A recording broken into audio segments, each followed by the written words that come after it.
Hi everyone, Dr. Bruno here. In this last video for the Research 310 course, we're going to talk about qualitative research. So if you're ready to get started, let's go ahead and dig in.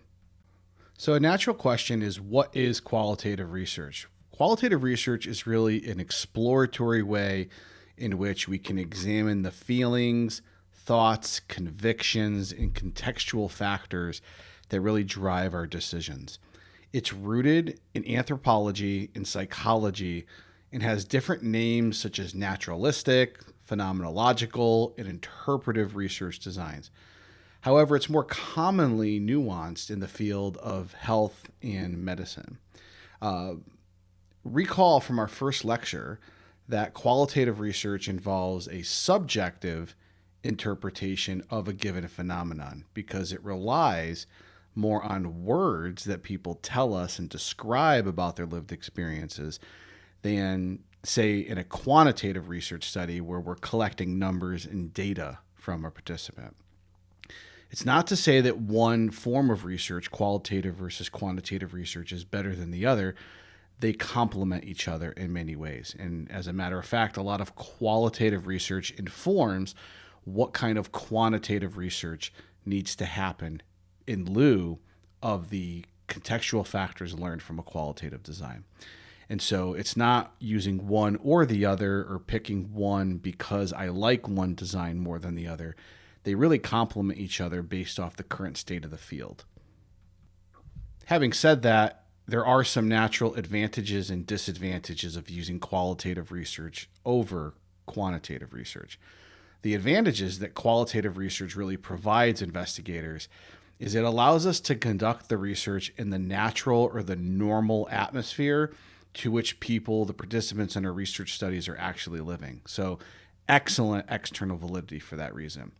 It also allows researchers to study the affective issues and processes that are occurring in society instead of solely on the effective changes that are occurring. It encourages participation by individuals to go beyond picking an answer to a survey, say, in a quantitative research study. It really wants the elaboration. It wants the feedback that people can provide us about the contextual factors about that research question. And that helps to inform the important factors that should be addressed in future quantitative research studies. It also considers the researcher's point of view as well as the person living in that environment's point of view. The disadvantages of qualitative research, though, is, of course, that it doesn't provide us with any type of quantitative documentation, and there's really no statistical analyses that can be performed as a consequence of that, aside from maybe frequencies and descriptive statistics. Say, for example, a given percentage of people respond or are telling us the same thing. The other disadvantages of qualitative research is it's very time consuming. You could spend days, weeks, years in the field, and it costs a ton of money. Effectively, a documentary film is a type of qualitative research. Might have some bias in it, but you'll notice that the documentary filmmaker is typically embedding themselves in the environment, spending a lot of time over several months, even years, and they're reporting back all of that contextual feature into their reporting. Other disadvantages of qualitative research is that you really need to have a skilled researcher who knows what they're doing. So if you're going to have, say, a focus group of people that they're all going to share their lived experiences, you have to be able to get that done in, say, 2 hours.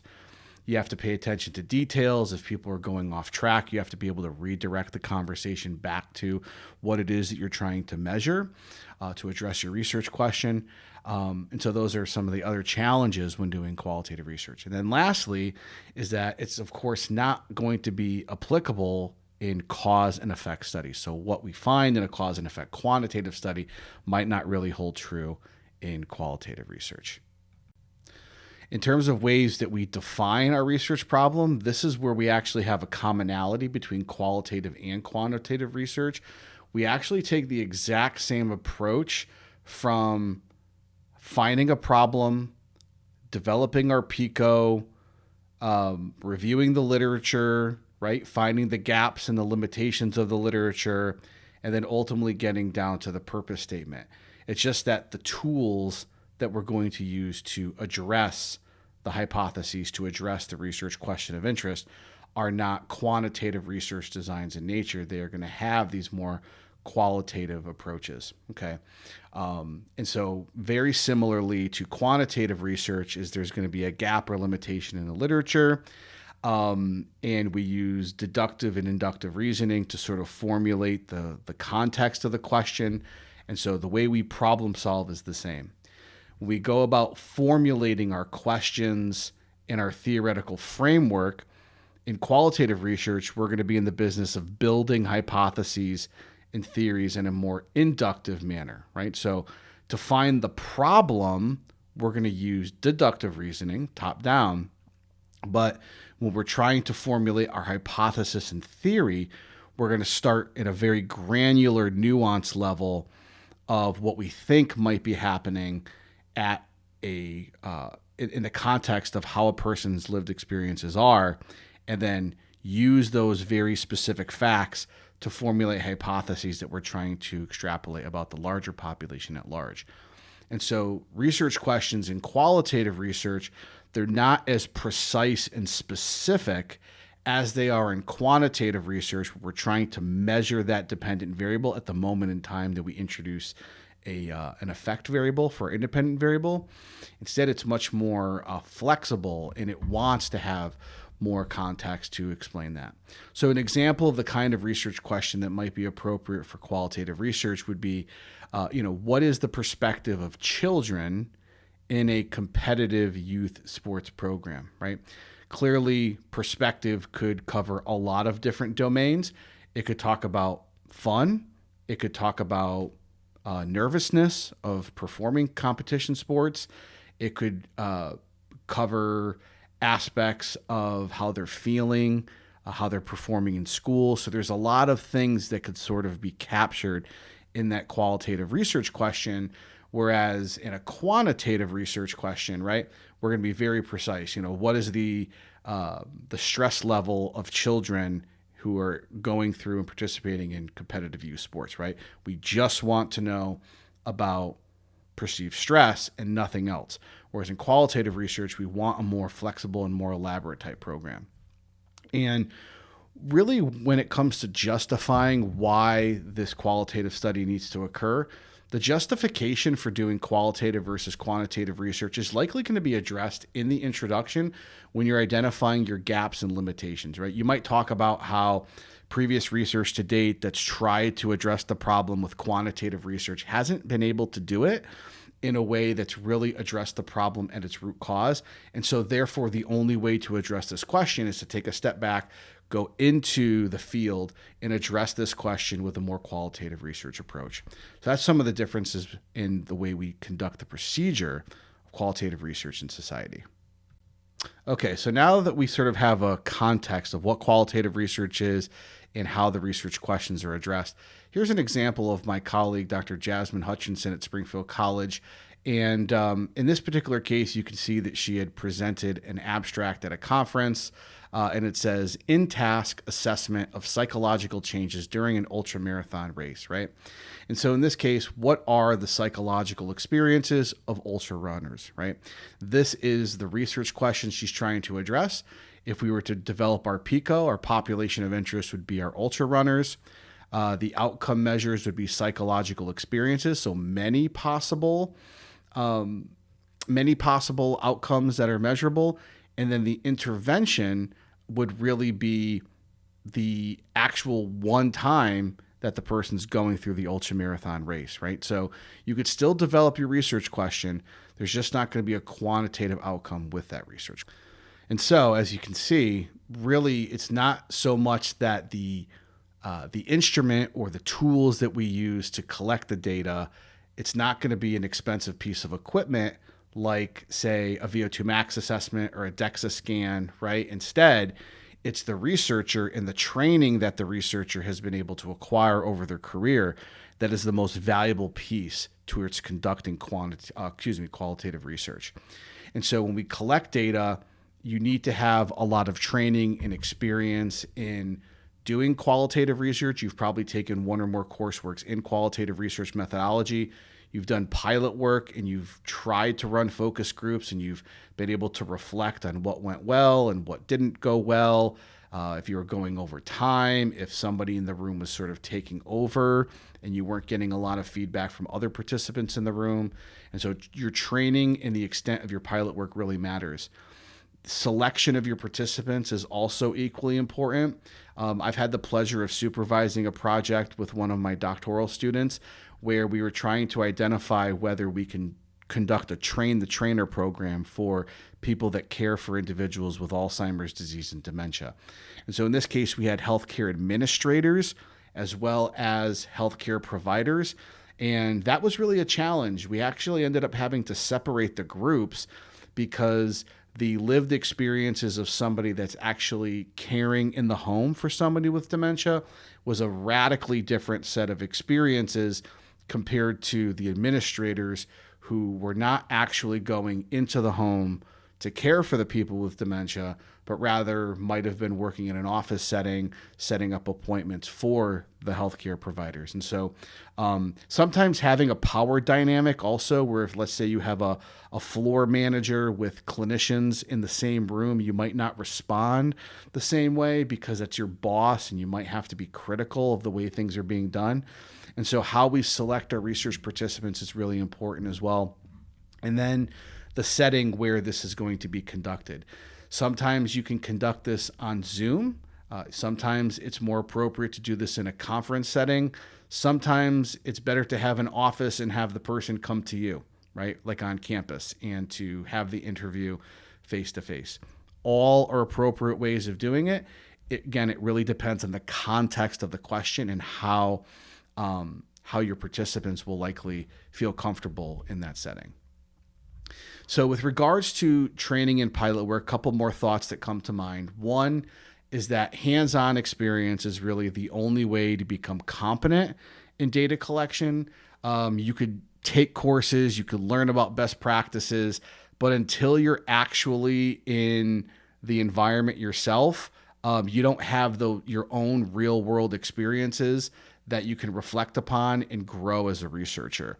An example that comes to mind, another completely different study, was when I was a master's student and I was working on an HIV positive substance use population, and we were giving exercise to these patrons. And one of our master's thesis advisors, who didn't typically go to the site, went to the site, and she introduced herself as a doctor, PhD doctor, not medical doctor in this case, but the participant took it very much that she was a medical doctor, needed clinical training, and he ended up like coughing and taking off his shirt and wanted her to evaluate him in the context of research. So again, very sort of a different sort of fit in terms of the training and experience, but that was a real world experience that you wouldn't get from just reading research articles, right? So that's what I'm trying to get at here. Then with respect to the selection of the participants, you need to think about, are there any inferences to the larger population that can be made? And really probably not, right? Everybody has their own unique lived experience, their own context. They are the summation of all their life experiences to that point that they're meeting with you. And so what you're hearing is generally very specific to the person you're interviewing, and you can't extrapolate to larger population. You can only do that by recording the session and running multiple interviews over 30, 40 participants, and you're hearing the same themes, the same kinds of problems that continue to occur. And then that provides context that this area or this specific thing needs to be addressed. So we have what's known as a purposeful sample, which is trying your best to pick the right participants that can give you the right context, that has the right experience to address your gaps in knowledge that you're trying to address in your question. So then the next thing we need to think about is really entering the setting, right? So there's a much more time-intensive approach in qualitative research than there is in quantitative research. You might be able to have somebody come in 90 minutes or less, they're completely done with a quantitative research study. In a qualitative research study, you need to make your observation in the field And sometimes this occurs more than one single day. It takes weeks and months in order for that to occur. You need to build trust and rapport with the people that you're including in your study, and you need to gain and become trustworthy to them. So, in a quantitative research study, we're typically thinking about individual volunteers. Where in a qualitative research study, we're thinking more about groups that we need to convince. And so, an example of the kind of project that might be appropriate would be when we first approached Mercy Life West Philadelphia to conduct a resistance training study in West Philly. It's conducted at a community center, right? And we talked earlier in the term about the IRB and the ethical treatment of human beings in research. And from a qualitative perspective, clearly we wanted to do our research study there, but they were very skeptical because here's this guy coming in from Drexel that wants to do exercise with participants in West Philadelphia. And so it really started by building a relationship. It started by visiting the site, not taking a call, getting on the train, going out to the site, visiting them, meeting in their office, looking them in the eye, asking them about the real challenges that they were experiencing in ways in which we can use research to address the needs of the community, right? And so once we started building that relationship, they became much more trustworthy to share and to have us work with participants at the research site, right? So it can't always be about what you can get out of the research from people. It really has to be about what you as a researcher are bringing to the table to build that trust and relationship with them. In terms of strategy, are three typical common ways that qualitative research is done. Typically, this is done through interviews, focus groups, and through observation. So if we start with interviews, this is probably the most common method, and it can be done either individually in a one-on-one setting or in a larger group setting. And it can be done either in a formal or an informal way, right? So we could have a set series of questions, and you can ask the same person or the same group of people that are meeting with you one-on-one, the same exact questions in the same exact order. That's one way of doing it. Or you can make it more like a podcast, make it much more informal in nature so the conversation flows more naturally. If you feel that the participants are going to give you a more real answer in a more informal setting, you might think about doing that. But if you have someone that is sort of a chatterbox and they like to talk a lot, you might be sitting there for a while, and that's a lot of transcription that you need to do. Every word that you hear has to be written to paper and then read and then reviewed. And so the time that it takes to conduct these focus groups can really be extensive. And so there's really this balance, right, between highly structured versus less structured interviews. And having a survey interview, you can get really good information on a survey by going through a series of questions and asking people to tell you about their experiences. But it's different than if you're interviewing somebody and asking them open-ended questions to qualify and talk about their experiences. So what's really important, though, is that in the questions you are asking, that you are being very clear and appropriate in nature. You're being clear about inclusive language. You're being very clear, and you're not including more than one thing that you're trying to ask them at any one moment in time. Because you don't know the educational level of the person that you're speaking with. You don't know how they're interpreting it from their vantage point. You might be asking X, but they might be interpreting Y, which is giving you Z, the wrong kind of response. It's not valid in that way. So you have to be clear and appropriate with your questioning. And using digital recording tools like I'm using to record this video is really helpful. And now AI can actually help with a lot of that. Can't replace it, but it can definitely do a lot of the transcription in real time for us.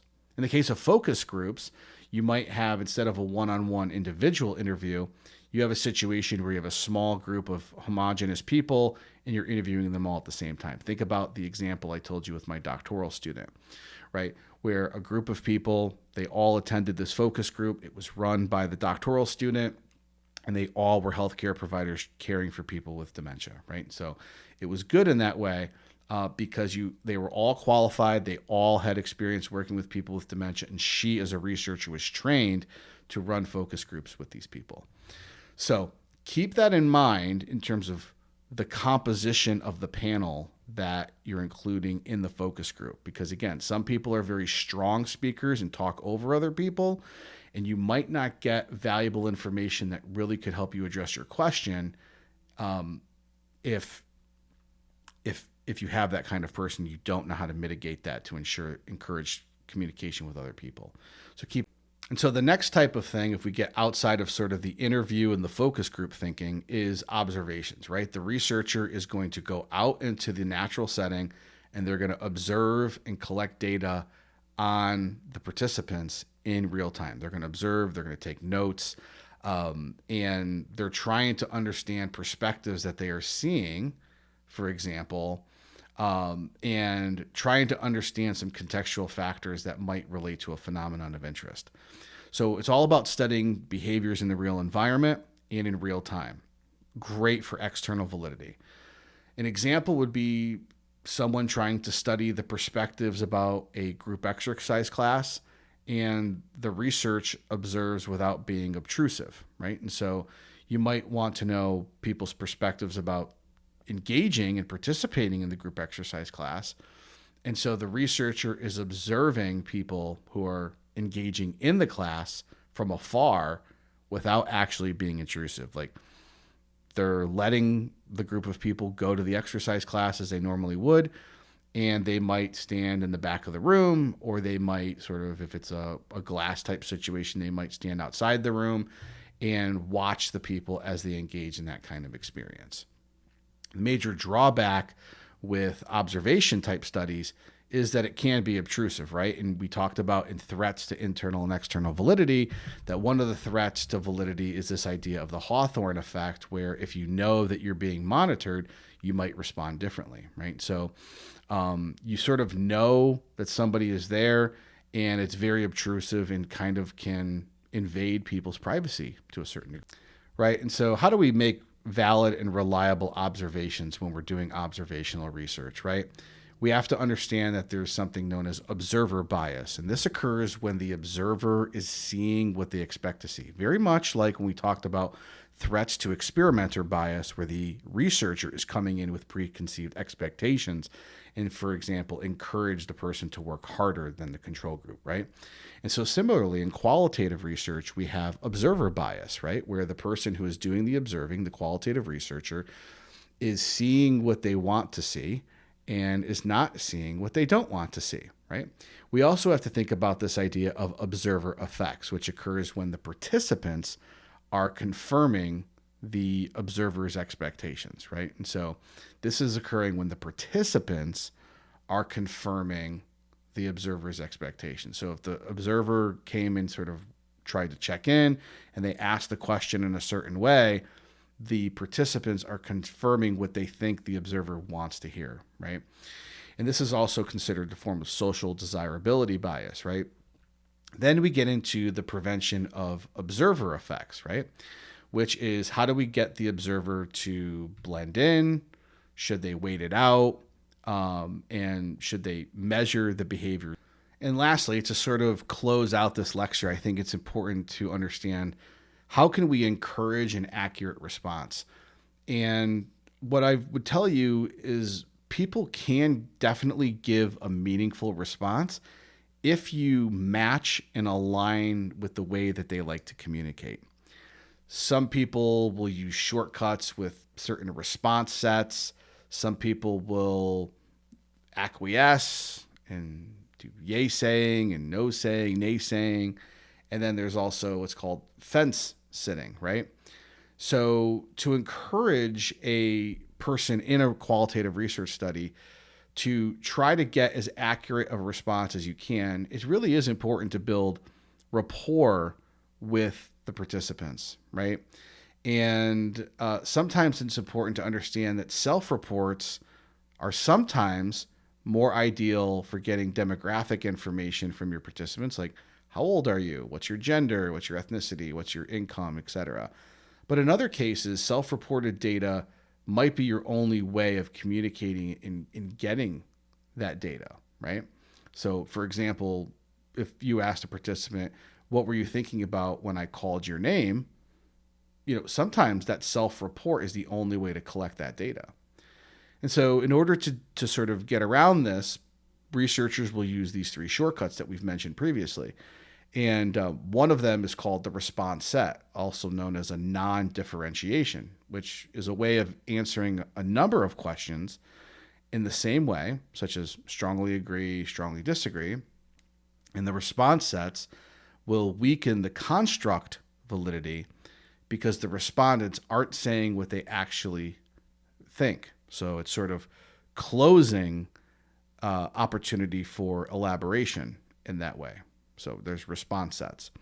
Another thing would be acquiescence, which is a type of response that's set in which people will positively answer a question. So yes, strongly agree, agree, to a number of items instead of looking at each item individually, right? So they're not actually thinking and putting intention around what is exactly being asked. They're just sort of saying, yeah, I generally agree with that. I generally agree. They're not really reading it, right? And so that threatens the validity of the work in that way. And then the last one would be fence sitting, right? Which is another type of shortcut that researchers will use to play it safe by choosing the response in the middle of the scale for all the items. So if they're not really sure if they should say strongly agree or strongly disagree, they'll just say neutral and circle 3 for everything. And so they don't really want to commit one way or the other. So these are some of the challenges that researchers that are conducting qualitative research have to experience. And very similar to quantitative research, they have to have solutions to come up with them. And so it's through experience, it's through this phenomenological, through this immersion with the participants in the natural environment, that we really understand the contextual factors that inform and address the research questions of interest that ultimately lead to either future qualitative research questions, following up on them, or really inform the next set of quantitative research studies that can help support some theoretical foundation that's learned from a qualitative research study. So I hope this lecture was really helpful. It's been an honor and privilege to work with everybody this term. I've really enjoyed teaching the course and getting to know everybody this term. If you have any questions about any of this content as we're getting ready for the final exam, please don't hesitate to contact me. As always, I'm here to help you learn, and I'm here to help in any and every way that I can. So thanks very much for your time and attention, and we'll see you all next time. Take care.